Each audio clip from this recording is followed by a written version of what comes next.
है। हाँ, आज हम अनुवाद के बारे में बताना चाहते हैं। संस्कृत में अनुवाद कैसे किया जाता है। अनुवाद का मतलब होता है एक भाषा को दूसरी भाषा में बदलने की प्रक्रिया को अनुवाद कहते हैं। और अब अनुवाद करते समय हमें किन बातों का ध्यान देना चाहिए, जैसे पहले देखते हैं कर्ता कौन है, क्रिया कौन है और कर्म कौन है। उसके बाद वचन कौन सा है, पुरुष कौन सा है, लिंग कौन सा है। तो सारी चीज़ों को देख करके तब हम अनुवाद करना शुरू करते हैं।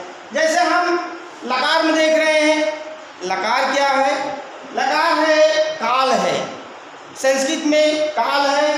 तो ये पहला है लट लकार। लट लकार का मतलब होता है वर्तमान काल। लट लकार का मतलब होता है वर्तमान काल। और इसकी पहचान है क्रिया के अंत में हो और आते हैं तो हम पहचान लेते हैं कि ये लट लकार है। हम चाहते हैं कि पहले हम पठ धातु, पठ माने होता है पढ़ना, पठ माने होता है पढ़ना, तो हम पठ धातु ही शुरू करते हैं। तो बच्चों देखिए पहला है पठ धातु। हम चलाते हैं कैसे, ये धातुएं कैसे हम बनाते हैं, लट लकार में कैसे चलाते हैं। तो ये जो हमारा ये लगा हुआ प्रत्यय पीछे ती तह नंत सी था है आम आवा है और आमा है। हम कोई भी धातु यदि हम लट लकार में चलाना चाहते हैं उसको हम इस तरह से हम आगे जोड़ देते हैं। जैसे ये पठ है, ये जोड़ देंगे पा और ठा, ये धातु चलना, ये धातु का रूप चलना शुरू कर देगा।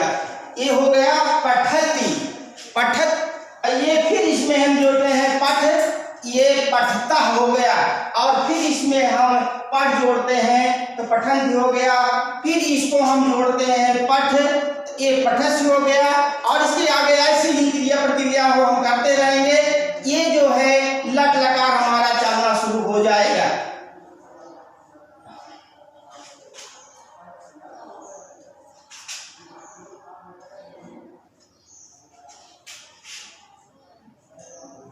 अब लट लकार का रूप देखिए शुरू हो गया है।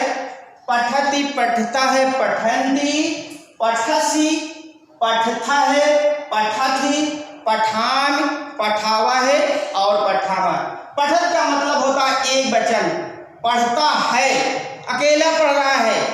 पठता का मतलब होता है द्विवचन, अर्थात दो पढ़ रहे हैं। और इसके बाद पठंत का मतलब होता है बहुवचन, इसका मतलब बहुत से लोग पढ़ रहे हैं। आगे है दूसरा मध्यम पुरुष में चलता है। देखिए मध्यम पुरुष का इस्मद शब्द लगता है, कहीं भी मध्यम पुरुष का प्रयोग होगा इस्मद, जिसे तू या तुम के रूप में चलता है। जैसे पठसी हो गया तुम पढ़ते हो, और पठथा हो गया तुम दोनों पढ़ते हो। उसके बाद पठत माने होता है तुम सब पढ़ते हो। इसके बाद देखिए फिर अस्मद का चलता है मध्य उत्तम पुरुष में। उत्तम पुरुष में ही इसका प्रयोग होता है, अन्य पुरुषों में नहीं। पहले देखिए फिर हम कहते हैं अस्मद, अहम आवाम वयम। अहम पठाम मैं पढ़ता हूँ, आवाम पठाम हम दोनों पढ़ते हैं, अहम आवाम वयम हम सब पढ़ते हैं। तो ये हमारी प्रक्रिया, जिस तरह तुम पढ़ते हो तो हम युवाम युयम अहम आवाम वयम।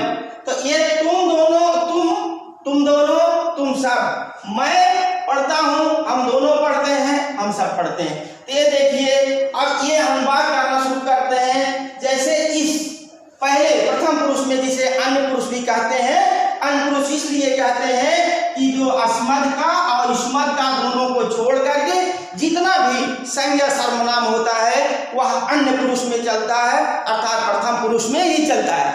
तो इसलिए जो है ये प्रथम पुरुष में इसको अन्य पुरुष भी कहते हैं। तो हम पहले अन्य पुरुष का देखते हैं, देख लीजिए। मिटा दे देखिए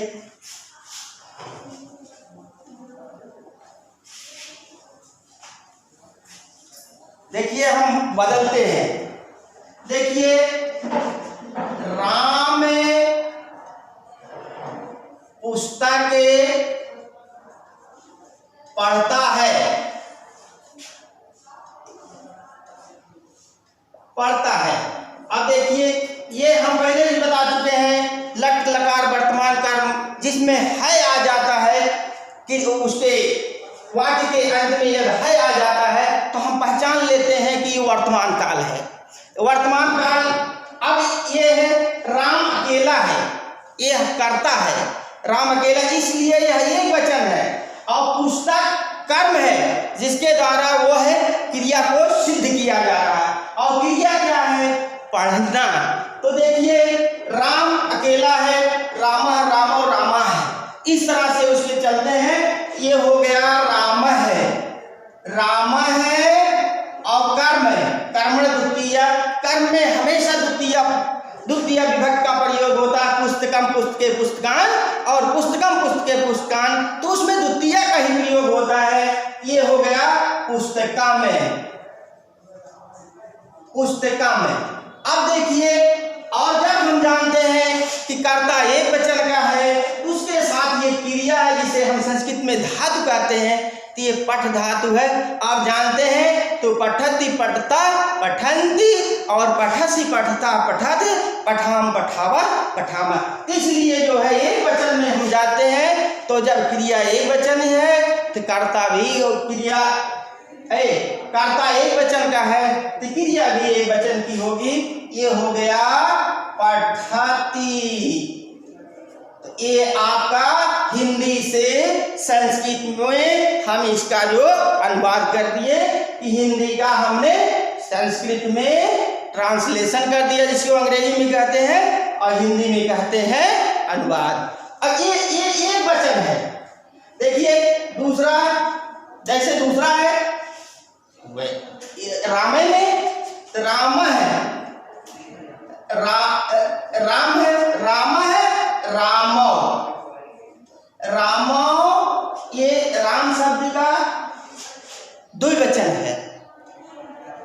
प्रथम पुरुष का राम शब्द का द्विवचन है, राम है। और आप जान लीजिए, आपको ये भी पता होगा कि जो है कर्मण द्वितीय, कर्म में हमेशा द्वितीय विभक्ति का प्रयोग होता है, इसलिए ये पुस्तकम होगा। अब ये पठत है, जब दो राम पढ़ते हैं तो ये पठत तो हो जाएगा पठत है, पठत है। इसका अर्थ होता है दो रामे पुस्तक पढ़ते हैं।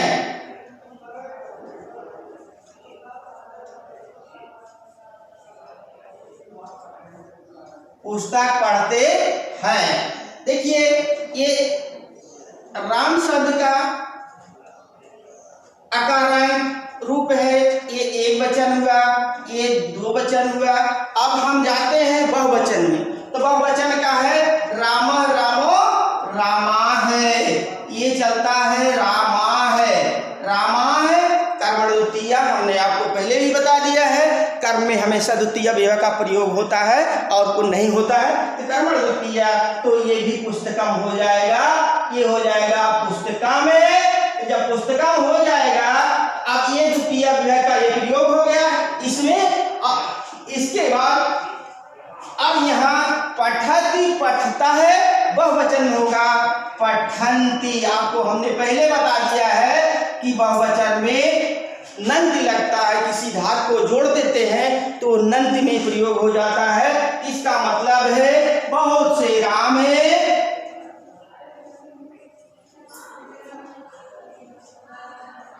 पुस्तक पढ़ते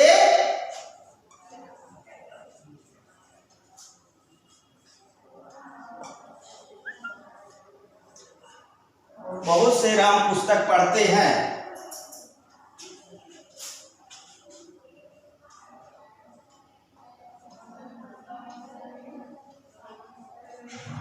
ये तो हमारा आपको चाहे वह आए या स्त्रीलिंग आए, सीता गीता आए या राम मोहन श्याम आए, इस तरह से हम इसका प्रयोग प्रथम पुरुष में ही करते हैं, दूसरे पुरुष में इसका प्रयोग हम नहीं करते हैं। ये हो गया, ये हम इसका है प्रथम पुरुष, ये प्रथम पुरुष का ही प्रयोग हमने इसको दिखाया। अब ये पुरुष तीन ही होते हैं आप कहे मैं, इसके बाद हम ये मध्यम पुरुष का प्रयोग करना सिखा रहे हैं। तो देखिए मध्यम पुरुष,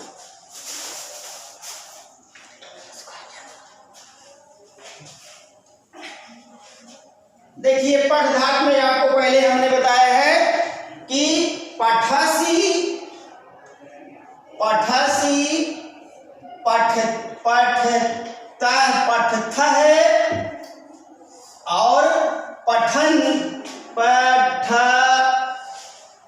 पठथ, पठसी पठथ है, पठथ, ये हो गया, ये हमारा हो गया, ये है हमारा मध्यम पुरुष, मध्यम पुरुष। देखिए मध्यम पुरुष का प्रयोग पहले से हम बता दिए हैं, ईश्वर शब्द का चलता है जो त्वम युवाम यूयम, ये है तुम, तुम, ये तुम का प्रयोग ही होता है। अब देखिए इसका ये ऐसे ही है पठसी, पठसी। अब इसका अर्थ सीधे हो जाता है कि तुम पढ़ते हो, क्योंकि ये निश्चित है कि इसमें ईश्वर शब्द का ही प्रयोग होगा। एक वचन क्रिया के साथ एक वचन का प्रयोग होगा, द्विवचन क्रिया के साथ द्विवचन का प्रयोग होगा, बहुवचन क्रिया के साथ बहुवचन का प्रयोग होगा। देखिए तुम की संधि त्वम है, त्वम पुस्तका में, क्योंकि कर्मण द्वितीया, इसलिए पुस्तक में जो कर्म होता है उसमें हमेशा द्वितीय अवयव का प्रयोग होता है, इसलिए कर्मण द्वितीया है, कर्म में ही हमेशा जो द्वितीय विभक्ति का प्रयोग होता है। अब ये देखिए ईश्वर शब्द का एक वचन है, ईश्वर शब्द का एक वचन है, और ये है उस क्रिया का भी एक वचन, मध्यम पुरुष की क्रिया का एक वचन है, इसलिए होता है तुम्हें, तुम्हें पुस्तक पढ़ते हो। अब देखिए इसमें उसमें हो का प्रयोग, है का प्रयोग हुआ, और इसमें देखिए हो का प्रयोग हो गया। अब देखिए ये हमारा ये जो है एक वचन का है, एक वचन का। अब देखिए द्विवचन में कैसे, त्वम इवाम, त्वम इवाम, इवाम पुस्तकम, पुस्तकम पठथ है, इसलिए ये जो है इवाम जो है द्विवचन है, इसलिए क्रिया भी दो वचन की मध्यम पुरुष की लगेगी, क्योंकि ईश्वर शब्द का ही प्रयोग मध्यम पुरुष में होता है, इसलिए होगा। इसका अर्थ है संस्कृत हिंदी में तुम दोनों, तुम दोनों, तुम दोनों पुस्तक पढ़ते हो।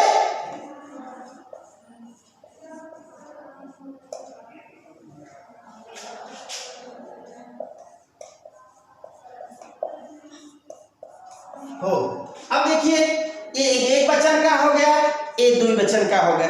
अब देखिए बहुवचन में ये पठथ है, पठथ है, इसका मतलब है तुम सब पढ़ते हो। वैसे ही साइलेंट है, छुपा हुआ है, क्योंकि तुम का ही प्रयोग होगा, ये वही कर्म नहीं है, कर्म का मतलब नहीं है, तो इसमें हो गया तुम सब पढ़ते हो, तो हम कर्म जोड़ देते हैं, तो हम यूयम, ये है ईश्वर शब्द का बहुवचन है, यूयम पुस्तका में पठथ, इसका अर्थ होता है तुम सब पढ़ते, तुम सब पुस्तक पढ़ते।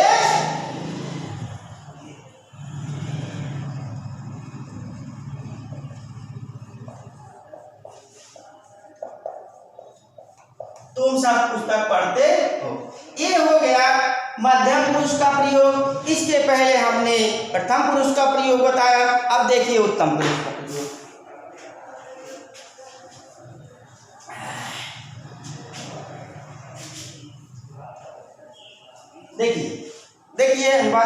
देखिए पहले हमने आप देखिए मध्यम पुरुष का प्रयोग, उसके बाद हम उत्तम पुरुष का पहले बता दिया है, आम, आवह और आमह। इसमें पठामी, पठामी, पठा पठावह और पठामह। ये पठामह ये हो गया उत्तम पुरुष। उत्तम पुरुष का मतलब होता है अस्मद शब्द। अस्मद शब्द का मतलब होता है कि इसका रूप चलता है अहम आवाम वयम, अर्थात मैं या हम का इसका मतलब होता है हम। देखिए अब हो गया। अब हम देखते हैं अस्मद में होता है, पहला है एक वचन में अहम। हम माने मैं, हम माने मैं पुस्तकम। फिर कर्म द्वितीय है कि कर्म में द्वितीय विभक्ति का प्रयोग होता है, इसलिए ये बदलता नहीं है, ये पुस्तकम हो गया। अब फिर हो गया पठामी। पठाम का मतलब होता है कि मैं पढ़ता हूँ, इसलिए हो गया मैं पुस्तक पढ़ता हूँ।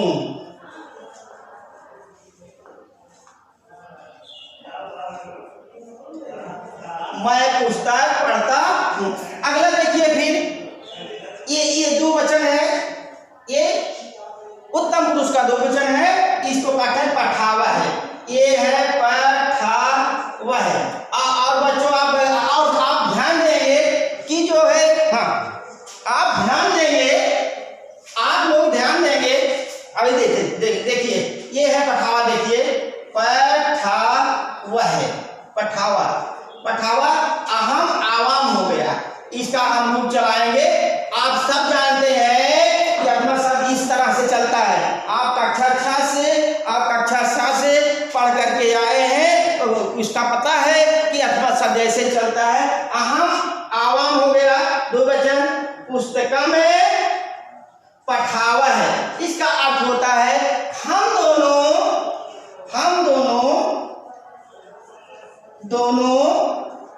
पुस्तक पढ़ते हैं।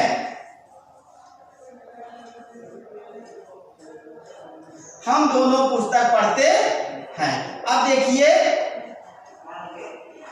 संस्कृत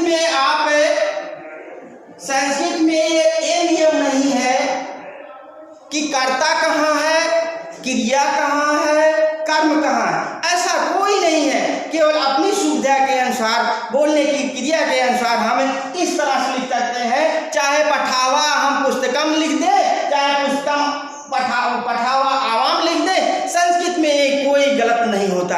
केवल अपने बोलने की सुविधा के लिए हम एक सीधे इसके या वाक्य के अनुसार हम कर लेते हैं, यही हमारा है। अब देखिए ये हो गया आवाम, अहम आवाम पठावा।